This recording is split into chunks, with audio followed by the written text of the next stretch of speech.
We welcome you to this press briefing by Macmillan Medical Training College. Macmillan Medical Training College is an institution of higher learning, having our campuses in Nairobi, Mombasa, Eldoret, and Nakuru. We offer various certificate and diploma courses. By mention, we have diploma in nursing, accredited by the NCK. We have the EMT, the perioperative theatre technology, mortuary science, orthopedic trauma medicine, nutrition and dietetics, health service support, CNA, and health records and IT. We also offer short courses, that's phlebotomy, first aid training and BLS training, hospital administration, and health insurance. We also offer language courses, and we have a good program for us today. That's on the scholarship program. We welcome you all. Thank you.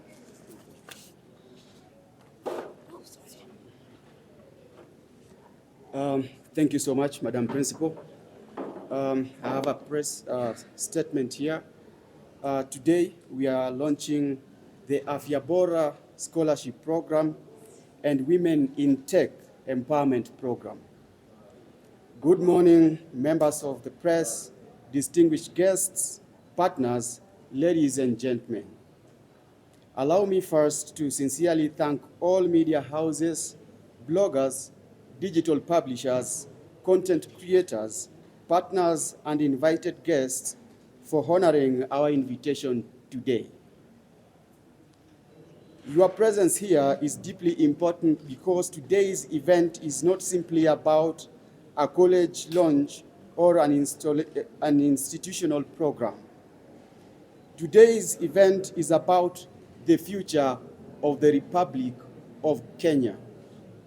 It is about the young person who has completed Form 4 but cannot afford college fees. It is about a young man who has done his bachelor's but cannot get access to international programs for masters. It is about the talented girl or woman from an ordinary family who dreams of entering the technology space but lacks opportunity. It is about the healthcare worker shortage affecting our hospitals and communities. And it is about whether education in Kenya will continue to favor only a few or whether it will become a tool for national transformation, equal opportunity, and economic empowerment. Ladies and gentlemen, Kenya today faces serious challenges. Thousands of young people graduate every year into unemployment and hopelessness. Families are struggling economically. Healthcare systems remain overstretched. And at the same time, the world is rapidly changing through technology, digital innovation, artificial intelligence, and global competition for skilled labor. As institutions of training, we cannot remain silent observers while the future of our young people hangs in the balance. That is why Macmillan Medical Training College has made a deliberate decision to become not just an educational institution, but a solution-oriented institution. Today, we are proud to officially launch the Afya Bora Scholarship Program, a transformative initiative aimed at empowering the next generation of healthcare professionals through full and partial sponsorship opportunities for deserving students pursuing accredited medical and healthcare training, and the Women in Tech Empowerment Program, a fully sponsored initiative for women aged 18 to 40 years in partnership with Near Innovation and Technology Training College, aimed at bridging the digital divide and increasing women participation in technology, innovation, and the future economy. These initiatives are designed to give young Kenyans access to opportunities that many thought were beyond their reach. We believe that talent should never be buried because of poverty. We believe that students from Kibra, Turkana, Mathare, Kisii, Migori, Garissa, or any of this country, or any part of this country deserves the same opportunity to succeed. And we believe that education must now become practical, employable, innovative, and transformative. Ladies and gentlemen, these initiatives are fully aligned with the Kenya Kwanza administration's bottom-up economic transformation agenda and are implemented within the framework of accredited TVET education under TVETA and CDAC standards. This ensures that our students receive quality, competency-based, practical, and nationally recognized training that responds directly to Kenya's workforce needs. Macmillan Medical Training College is committed to producing graduates who are not only qualified academically, but who are employable, competent, compassionate, innovative, and globally competitive. As the government continues to push for universal health coverage, we must remember that healthcare systems cannot function without trained healthcare personnel. Hospitals cannot function without healthcare assistants, caregivers, community health workers, emergency responders, nurses, digital health support staff, and other medical professionals. Private medical colleges like Macmillan are helping this country train the healthcare workforce that Kenya urgently needs. We are complementing government efforts. And yet, despite this contribution, thousands of students in private institutions continue to face major barriers in accessing educational financing and support. Today, respectfully but firmly, we wish to urge the government of Kenya to rethink this matter. Children belong to Kenya. Dreams belong to Kenya. Talents belong to Kenya. Kenya should be the land of limitless opportunities where the grounds for realizing potentials are fertile, and students studying in accredited private colleges is still a Kenyan child deserving support, opportunity, and dignity. We therefore call upon the government to consider expanding HELB and other educational funding opportunities to deserving students in accredited private colleges and TVET institutions. Because this is not merely an institutional issue, it is a national issue. If the country is serious about reducing unemployment, strengthening healthcare systems, fighting poverty, and empowering the youth, then support must be based on need and potential, not simply whether one studies in a public or private institution.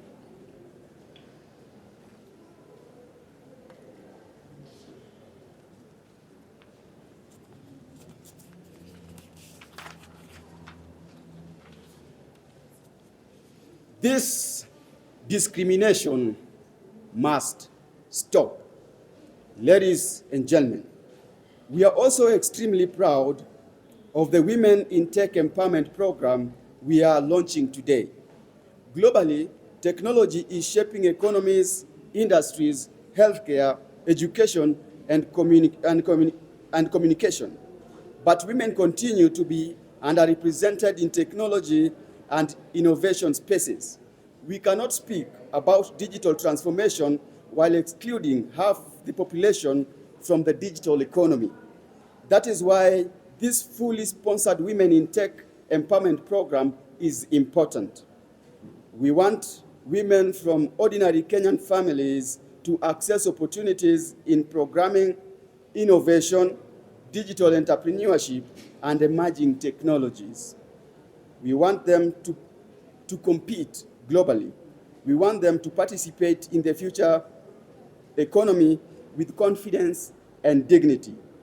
These initiatives also align with global development priorities under the United Nations Sustainable Development Goals, including quality education, gender equity, decent work and economic growth, innovation and infrastructure, and good health and well-being. At Macmillan Medical Training College, we believe Kenya does not lack talent. What many young people lack is opportunity, and institutions like ours must become bridges between talent and opportunity. To the media fraternity gathered here today, we thank you sincerely.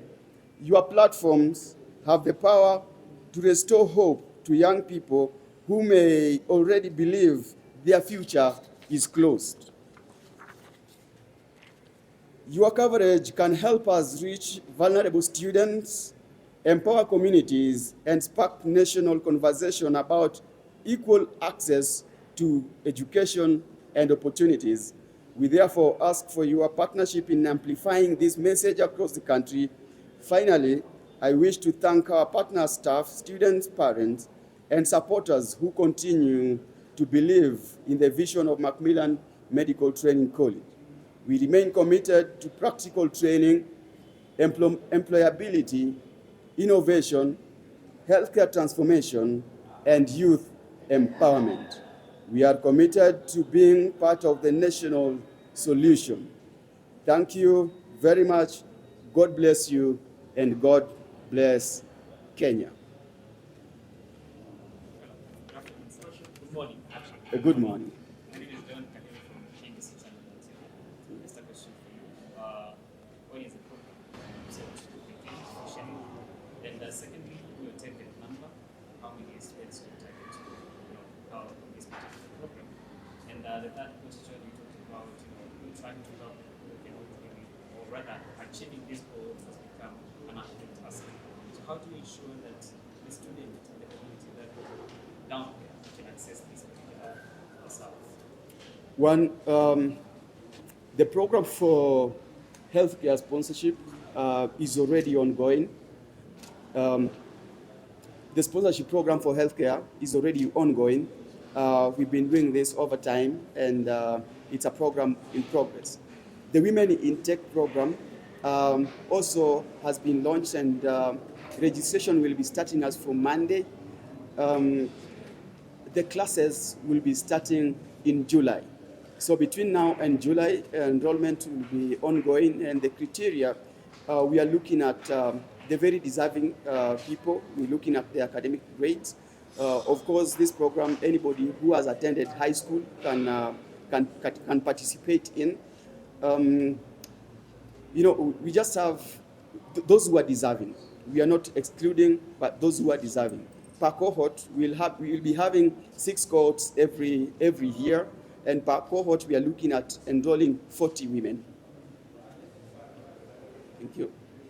And finally, you asked how we intend to reach those at the bottom of the village in this country. That is why I made an appeal at the conclusion of my press that through you, we are able to reach these people. Thank you. Any other question? So thank you very much for the question. Why we came up with Women in Tech? There's a lot of stigma in terms of women getting into technology. There are jobs that are set for women, and technology has not been one of them. So we are breaking this stigma and bringing up the program to empower women. We want them to come into the programs. We want to get them into the career market very ready within the tech industry. So that is what inspired us to bring up women to also come in and join the greater team. Thank you. So what to expect after joining the scholarship? We want them to go through with education to the level of completion. And once we are done, we are looking into innovation in terms of job creation. Is there anything we can support in terms of job creation?